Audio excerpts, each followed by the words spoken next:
Hi hello வணக்கம் and welcome to பிரேமுஜி. இது பேர் இல்லை உலகம். யூடியூபர்களுக்கு கண்டென்ட் கொடுக்கணும் அப்படிங்கிறதுக்காகவே ஆரம்பிக்கப்பட்ட இந்த ஷோ தான் பிக் பாஸ் சீசன் 8. ஆரம்பமே அமர்க்கலமாக இருக்குது அப்படிங்கிற மாதிரி தொடக்க விழாவிலேயே நிறைய ஃபால்ட்டு. ஆங்கர் விஜய் சேதுபதியில் ஆரம்பித்து ஆடியன்ஸிலிருந்து கண்டஸ்டன்ட் வர எல்லாமே விஜய் டிவி பித்தலாட்டம் பண்ணி வச்சுருக்குன்னு சொன்னால் உங்களால் நம்ப முடியுமா? நம்பி தான் ஆகணும். எங்கே எல்லாமே அவங்களுடைய டிவி ப்ராடக்ட்டு. அந்த டிவி ப்ராடக்ட்டை அவங்க டிவிலே வச்சுக்கிட வேண்டியதானே. எதுக்கு இங்கே அனுப்புகிறாங்க? இதுவும் அவங்க டிவி தானே. கொஞ்சம் புதுசாக வெளியே இருந்த ஆட்களை எல்லாம் எடுத்தால் அந்த பிக் பாஸ் சீசன் ட்ரெண்டு கண்டிப்பாக ஆகும். இந்த சீசனும் ஃப்ளாப்பு தான், நான் அடித்து சொல்லுவேன். ஸோ பிரேமுஜி இது பேரில் உலகம் அப்படிங்கிறதுல 106 நாள் பிக் பாஸ் நடக்க போகுது. கண்டென்ட்டை நம்மளுக்கு கண்டெய்னர் பெட்டியில் அள்ளி தந்துட்டுருப்பாங்க பிக் பாஸ். ஸோ 106 நாளும் நம்ம ரொம்ப ஆக்டிவாக இருந்து டெய்லி வீடியோ போட போகிறோம். ஸோ மறக்காமல் நீங்கள் இதெல்லாம் பார்க்கணும்னு நினச்சிங்கன்னா பிரேமுஜி சேனலை சப்ஸ்கிரைப் பண்ணி வச்சுக்கோங்க. அது மட்டும் இல்லாமல் நம்மள்ட்ட இன்னொரு நியூஸ் சேனலும் இருக்குது, ஃபயர் பிரேம் டெலிவிஷன் அப்படிங்கிற ஒரு நியூஸ் சேனல். அங்கே டெய்லி என்ன ட்ரெண்டிங்கான நியூஸ் நடக்குதோ அந்த நியூஸ்லாம் அங்கே வந்துக்கிட்டு இருக்கும். ஸோ அங்கேயும் போய் சப்ஸ்கிரைப் பண்ணி வச்சுருவீங்க. நம்பிக்கை இருக்குது, பண்ணி வச்சுருங்க. ஃபஸ்ட் கண்டஸ்டன்ட்டு தான் முக்கியமாக விஜய் டிவி பித்தலாட்டம் பண்ணி வச்சுருக்குறாங்க. ஃபஸ்ட்டு ஆங்கர்கிட்ட இருந்து வருவோம். நியூ ஆங்கர் நம்ம விஜய் சேதுபதி அண்ணா ஆரம்பித்து கொஞ்ச நேரத்தில் என்ன சொல்லிட்டாருன்னா, இப்படி நீங்கள் கைத்தட்டி தான் சிலவங்களை கவுத்து வச்சுருக்கீங்க, கொஞ்சம் அமைதியாக இருக்குன்னு சொல்லி ஆடியன்ஸை அமைதிப்படுத்தினார். அது ரொம்பவே சரியான செயல் அப்படின்னு நான் நினைக்கிறேன். ஏன்னா உள்ள ஆடியன்ஸு என்ன சொன்னாலும் கைத்தட்டி விட்டு போயிடுறாங்க. ஆனால் வெளியே மக்கள் அதே இதை நினைக்கணும்லே.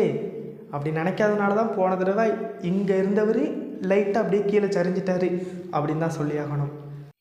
இதிலேருந்து நம்மளுக்கு என்ன தெரிய வருதுன்னா, உலக நாயகனாகவே இருந்தாலும் மக்கள் நினச்சா உள்ளூர் நாயகனாக கூட ஆக்க முடியும் அப்படிங்கிறது தான் இதிலேருந்து நம்மளுக்கு தெரிய வரும். ஸோ விஜய் சேதுபதி அவர்கள் ரொம்ப தெளிவாக இருக்கார், மக்கள் சொல்கிறத பேசுவார் அப்படின்னு எனக்கும் தோணுது. பார்க்கலாம், ஒரு ஷோ போனால் தான் தெரியும். அதுக்குள்ளே அதை பற்றி நம்ம பேச வேண்டாம். அப்புறம் இந்த பித்தலாட்ட டிவி என்ன தெரியுமா பண்ணி வச்சுருக்குது, கண்டஸ்டண்ட்டை அவங்களுடைய சீரியலு எல்லாத்துலேருந்தும் பிடிச்சி உள்ளே அனுப்பியிருக்காங்க. இவங்க பண்ணதுலேயே ஒரே ஒரு நல்ல விஷயம், ஜெஃப்ரி அப்படிங்கிற ஒரு கானா சிங்கரை உள்ளே அனுப்புனது. ஒரு சின்ன குடும்பத்தில் இருக்கிற பையனை இப்படி கொண்டு வரணும், ஒரு வாய்ப்பு கொடுக்கணும்னு நினச்சது ரொம்பவே பாராட்டக்கூடிய விஷயம். அதுக்கு நம்ம விஜய் டிவியை பாராட்டியே ஆகணும். ஏன்னா ஜெஃப்ரி ப்ரோ ஒரு சின்ன கானா பாடல்கள்லாம் பாடியிருக்கிறாரு. அவரை உள்ளே கொண்டு வரணும்னு விஜய் டிவி நினச்சது சூப்பர். ஆனால் நீங்கள் எதுக்கு இப்படி கனெக்ஷனில் கொண்டு வந்திருக்கீங்க அப்படின்னு தான் எனக்கு தெரியல.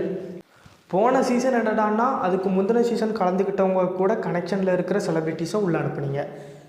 இந்த சீசன் என்னடான்னா, இந்த சீசனில் யார் பார்ட்டிசிபேட் பண்ண போகிறாங்க, 10 பேர் பண்ணுறாங்கன்னா அந்த 10 பேருக்கும் தொடர்பு இருக்கிற மாதிரி நபர்களை 10 பேரை உள்ளே அனுப்புகிறீங்க. எப்படின்னு எனக்கு சத்தியமாக புரியலை. அது மட்டும் இல்லாமல் 24 மணி நேரத்தில் ஒரு எலிமினேஷன் இருக்குது அப்படின்னு சொல்லிட்டு ட்விஸ்ட் வச்சு விட்டு போயிருக்காங்க. ஒருவேளை நம்மளை ப்ராங்க் பண்ணுறாங்களா அப்படின்னு பார்த்தா தெரியல. எபிசோடு வந்தால் தான் தெரியும். அதுக்குள்ளே நான் ஏதாவது வளர போய் இவருக்கு நியூஸ் எங்கேருந்து வந்தது அப்படின்னு சொல்லிட்டு ஏமண்டே உருட்ட ஆரம்பிச்சிருவாங்க. ஸோ பார்க்கலாம். பழகுனவங்களே கண்டஸ்டண்ட்டாக போட்டால் எப்படி அவங்களுக்குள்ளே பற்றிக்கும், எப்படி சண்டை வரும்? அதுதான் இப்போ எனக்குள்ளே இருக்கிற கேள்வி. புது நபர்களை உள்ளே அனுப்புனாதான் அவங்களுக்குள்ள பழக்கமே இருக்காது, டக்குன்னு ஏதாவது தீகி பத்துறதுக்கான வாய்ப்புகள் இருக்குது. இங்கே ஜாக்லின் மட்டும் கொஞ்சம் சுருன்னு இருக்காங்க, சண்டை எப்போ நடக்கும்னு சொல்லிட்டு அவங்க வெயிட் பண்ணட்டும். கண்டிப்பாக ஜாக்லின் ஒரு பெரிய ஆளாக வருவாங்கன்னு நான் நினைக்கிறேன். ஸோ பாயிண்ட்டுக்கு வருவோம். இப்படி நீங்கள் பண்ணிகிட்டு இருந்தால் எப்படி அங்கே பற்றிக்கும், பச்சை புல் பற்றிக்குமா அப்படிங்கிற ஒரு மிகப்பெரிய கேள்வி என்னுடைய மனசுக்குள்ளே ஓடிட்டுருக்கு. நீங்கள் என்ன பண்ணுவீங்கன்னு எனக்கு நல்லாவே தெரியும். ஒருவேளை சீசன் நல்லா ஓடலான்னு வச்சுக்கோங்களேன், போன தடவை அர்ச்சனாவே இறக்குற மாதிரி உள்ளே யாரையாட்டி இறக்கி விடுவீங்க. அவங்க சூப்பராக பண்ணி வச்சுட்டு போயிடுவாங்க. அதான் உங்கள் பிளான்னு எனக்கு நல்லாவே தெரியும். பட் இருந்தாலும் ஒன்றே மட்டும் சொல்லிக்கிறேன். கண்டஸ்டண்ட்டை பற்றி இப்போ நம்ம பார்ப்போம். குக் வித் கோமாளியில் சுனிதா, தர்ஷா குப்தா, அன்ஷிதா எல்லாருமே ஒன்றா பழகுனவங்க. அந்த பழகுனவங்களே தூக்கி உள்ளே போட்டால் அவங்க 3 பேரும் குரூப் சேர்ந்துட்டு ஊர்கதை வெட்டி கதை தான் பேசிகிட்டு இருப்பாங்களே தவிர சண்டை நடக்க வாய்ப்பு கம்மி. அப்புறம் நம்ம பவித்ரா, தர்ஷிகா இவங்க 2 பேரும் யாருக்குன்னே ஒரு சீரியலில் வில்லியாகவும் ஹீரோயினாகவும் நடிச்சிருக்காங்க. இவங்கள கொண்டு உள்ளே போட்டால் அந்த நாள் ஞாபகம் வந்ததே நண்பனேன்ட்டு பாட்டு தான் பாடுவாங்க, வேறு ஒன்றும் அங்கே நடக்காது. 5 டிக்கெட்டு க்ளோஸா? அப்புறம் இன்னும் வாரம் இருங்க. நம்ம விஜய் விஷால் அண்ட் ரஞ்சித் சார் இவங்க 2 பேருமே ஒரு சீரியல் பண்ணிட்டாங்க. இவங்கள உள்ளே போட்டால் எப்படி சண்டை நடக்கும்? அதாவது ஒரு ப்ராஜெக்ட் பண்ணுறாங்க அப்படின்னா கொஞ்ச நாள் பண்ணிட்டாங்க அப்படின்னாலே அவங்களுக்குள்ள ஒரு ஃப்ரெண்ட்ஷிப் உருவாகிடும். இதெல்லாம் இயல்பு தான். பட் எதுக்கு இப்படி கனெக்ஷன் உள்ள ஆட்களையா? அப்புறம் ஒரு 7 டிக்கெட் போச்சு. இன்னும் வரேன். அன்சிதா அண்ட் அர்ணவ் இவங்க 2 பேரும் ஒரு சீரியல் பண்ணிட்டாங்க. செல்லம்மா அப்படிங்கிற ஒரு சீரியல் நல்லா தான் ஓடிட்டு இருந்துச்சு. நல்லா தான் ஓடிச்சு, லாஸ்ட் வரையுமே நல்லா இருந்துச்சு. இவங்களையும் தூக்கி உள்ளே போட்டால் இவங்க 2 பேரும் டியூட் பாடுவாங்கன்னு எனக்கு கொஞ்சம் தோணுது.